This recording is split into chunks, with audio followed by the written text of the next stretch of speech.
కాంగ్రెస్ పార్టీకి చావు దెబ్బ తగిలిందని చెప్పవచ్చు. మోదీ నితీష్ కుమార్ నేతృత్వంలోని ప్రభుత్వం మళ్ళీ రాబోతా ఉందనేది సిగ్గుచేటు. అసలు కాంగ్రెస్ పార్టీ ఈ దేశంలో కనుమరు కాబోతా ఉన్నది. కాంగ్రెస్ పార్టీ కంటే కూడా సిపిఎం కొద్దిగా మెరుగు ఉంది. ఓట్ చోరీ జరిగిందని రాహుల్ గాంధీ పెద్ద ఎత్తున ప్రచారం చేశారు. దాన్ని బిహారీలు మొత్తం. Welcome to Pallavi TV. Bihar ఎన్నికల్లో కాంగ్రెస్ పార్టీకి చావు దెబ్బ తగిలిందని చెప్పవచ్చు. ఎన్డీఏ కూటమి దూసుకెళ్తా ఉంది. దాదాపు 198 స్థానాల్లో లీడింగ్లో ఉంది. అట్లాగే మహాగఠబంధన్ కాంగ్రెస్ అట్లాగే ఆర్జేడీ నేతృత్వంలోని మహాగఠబంధన్ మాత్రం 39 స్థానాలకే పరిమితమైంది. ఇది నిజానికి చావు దెబ్బ అని చెప్పవచ్చు. అట్లాగే ఇతరులు ఒక 6 స్థానాల్లో లీడింగ్లో కొనసాగుతున్న పరిస్థితి. బీహార్ ఎన్నికల్లో స్పష్టంగా నితీష్ కుమార్, ప్రధానమంత్రి నరేంద్ర మోదీ నేతృత్వంలోని బీజేపీ, ఈ రెండు పార్టీలు విజయం దిశగా దూసుకు వెళ్తూ ఉన్నాయి.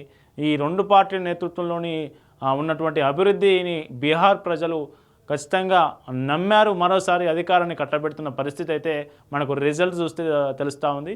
ఏ పార్టీ ఎన్ని స్థానాల్లో పోటీ చేసింది, ఏ పార్టీకి ఎన్ని ఓట్లు వచ్చాయి, కాంగ్రెస్ ఎన్ని స్థానాల్లో లీడింగ్లో ఉందనేది ఒక్కసారి అనలైజ్ చేసే ప్రయత్నం చేద్దాం. బీహార్లో మొత్తం 243 స్థానాలు. 243 స్థానాల్లో ప్రస్తుతం ఎన్డీఏ ఎన్ని స్థానాలు అంటే దాదాపు 198 స్థానాల్లో ముందంజలో ఉంది, లీడింగ్లో ఉంది. అట్లాగే మహాగఠబంధన్ దాదాపు 39 స్థానాల్లో లీడింగ్లో ఉంది అని చెప్పవచ్చు. అట్లాగే అదర్స్ ఒక 6 స్థానాల్లో లీడింగ్లో ఉన్న పరిస్థితి కనిపిస్తూ ఉంది. ఎన్డీఏదే స్పష్టమైన విజయం సాధించబోతూ ఉంది. మోదీ నితీష్ కుమార్ నేతృత్వంలోని ప్రభుత్వం మళ్ళీ రాబోతా ఉందనేది స్పష్టంగా కనిపిస్తూ ఉంది. 198 స్థానాల్లో ఎన్డీఏ ఆధిక్యంలో ఉంది. 39 స్థానాల్లో మహాగఠబంధన్లో అటు ఆర్జేడీ ఉంది, కాంగ్రెస్ ఉంది, అట్లాగే ఎంఐఎం ఉంది. ఇట్లాంటి అన్ని పార్టీలు ఉన్నాయి. అదర్స్ ఒక 6 స్థానాల్లో ఉన్నాయి. పార్టీ వైజ్గా చూద్దాం. పార్టీ వైజ్గా ఇప్పుడు ఉన్నటువంటి ఎలక్షన్ కమిషన్ వెబ్సైట్లో ఉన్నటువంటి అప్డేట్స్ ప్రకారం పార్టీ వైజ్గా అనలైజ్ చేసే ప్రయత్నం చేద్దాం. భారతీయ జనతా పార్టీ దాదాపు వీళ్ళు ఎట్లా అంటే 101 స్థానాలు మొత్తం 243 స్థానాల్లో బీజేపీ ఒక 101 స్థానాల్లో పోటీ చేసింది. అట్లాగే నితీష్ కుమార్ నేతృత్వంలోని పార్టీ కూడా 101 స్థానాల్లో, జేడీ కూడా 101 స్థానాల్లో పోటీ చేసింది. 101 స్థానాల్లో పోటీ చేస్తే బీజేపీ 91 స్థానాల్లో లీడింగ్లో ఉంది. మనం చూడొచ్చు స్పష్టంగా. జేడీ కూడా, నితీష్ కుమార్ నేతృత్వంలోని జేడీ కూడా దాదాపు 80 స్థానాల్లో లీడింగ్లో కొనసాగుతున్న పరిస్థితి కనిపిస్తూ ఉంది. వీళ్ళ ఇద్దరు నేతృత్వంలోనే దాదాపు 170 స్థానాల్లో ఆధిక్యం కొనసాగుతూ ఉన్నది పరిస్థితి. అట్లాగే ఆర్జేడీ దాదాపు ఎన్ని స్థానాల్లో పోటీ చేసిందంటే దాదాపు 144 స్థానాలు పోటీ చేసింది. ఆర్జేడీ 140 స్థానాల్లో పోటీ చేస్తే రాష్ట్రీయ జనతాదళ్ లాలూ ప్రసాద్ యాదవ్ నేతృత్వంలోని పార్టీ 144 స్థానాల్లో పోటీ చేస్తే అన్ని స్థానాల్లో ఇప్పుడు అతను ఆర్జేడీ లీడింగ్లో ఉన్న స్థానాలు ఎన్నంటే 28 స్థానాలు మాత్రమే.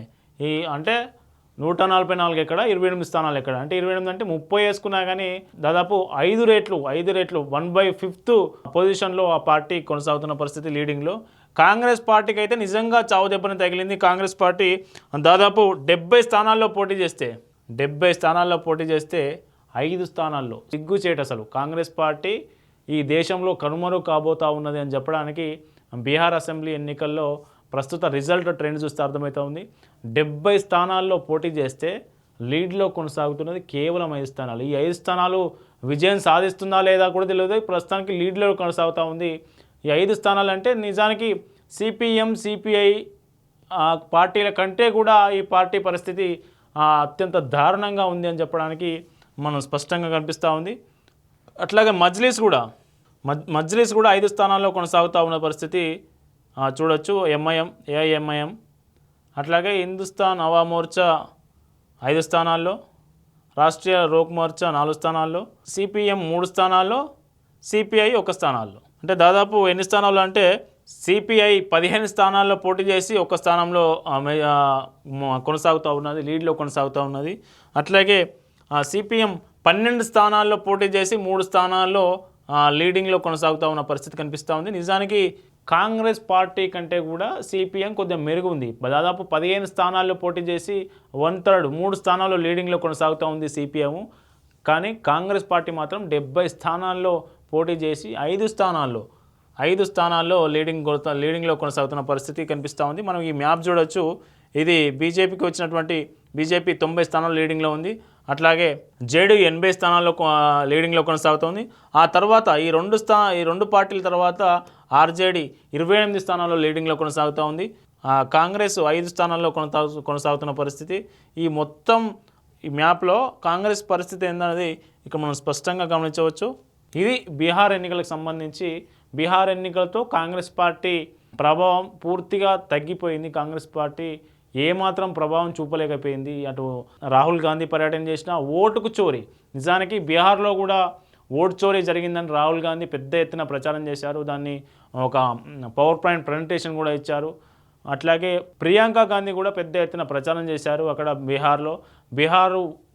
బీహార్లో ఓటు చోరీకి సంబంధించి పెద్ద ఎత్తున ప్రభావం కూడా పడబోతుందని సోషల్ మీడియాలో పెద్ద ఎత్తున ప్రచారం జరిగింది. కానీ వాస్తవంగా క్షేత్రస్థాయిలో చూస్తే బీహారీలు మొత్తం నితీష్ కుమార్ మోదీ నేతృత్వంలోని కూటమికి మాత్రమే స్పష్టమైన ఆధిక్యం, స్పష్టమైన మెజారిటీ ఇచ్చే దిశగా ముందుకు వెళ్తూ ఉన్నారు.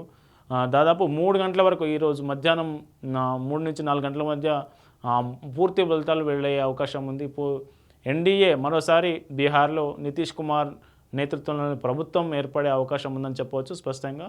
ఈ బీహార్ ఎన్నికల తర్వాత నెక్స్ట్ ఇయర్ ఇక ఈ అసెంబ్లీ ఎన్నికలు లేవు, కానీ నెక్స్ట్ ఇయర్ తమిళనాడు ఎన్నికలు రాబోతూ ఉన్నాయి. అట్లాగే ఇంకా 3 రాష్ట్రాలకు ఎన్నికలు జరగబోతూ ఉన్నాయి. కాబట్టి ఈ బీహార్ ఎన్నికల ప్రభావం ఖచ్చితంగా నెక్స్ట్ ఇయర్ వచ్చేటువంటి ఎన్నికల్లో, అసెంబ్లీ ఎన్నికల్లో ఖచ్చితమైన ప్రభావం చూపించే అవకాశం ఉందనేది విశ్లేషకులు చెప్తా ఉన్నారు. కాంగ్రెస్ పార్టీకి ప్రస్తుతం దాదాపు 3 రాష్ట్రాల్లో అధికారంలో ఉంది కాంగ్రెస్ పార్టీ. అటు కర్ణాటకలో కావచ్చు, అటు తెలంగాణలో కావచ్చు, అటు హిమాచల్ ప్రదేశ్లో కావచ్చు.